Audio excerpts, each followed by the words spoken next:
আমি যেভাবে মসুর ডালের বড়া বানাই আজকে রেসিপিটা সবার সাথে শেয়ার করব। আমি মসুর ডালের বড়ার জন্য নিয়ে নিয়েছি মসুরের ডাল, পেঁয়াজ কুচি, মরিচ, রসুন এবং আদা বেটে নিয়েছি। এখন দিয়ে দিচ্ছি অল্প একটু ময়দা, দিয়ে দিচ্ছি চালের গুঁড়ো, বেকিং পাউডার, লবণ,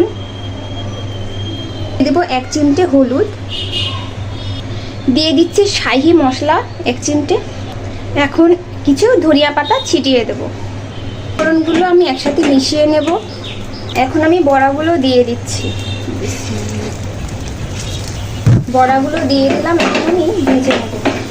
মসুর ডালের বড়াগুলো উল্টিয়ে দিচ্ছি।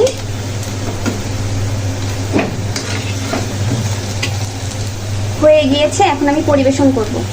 রেডি হয়ে গিয়েছে আমার আজকের রেসিপি। আজকে আমি আমার ইফতারের জন্য বানিয়ে নিলাম মসুর ডালের বড়া। আমি মসুরের ডালের বড়াটা খুবই পছন্দ করি।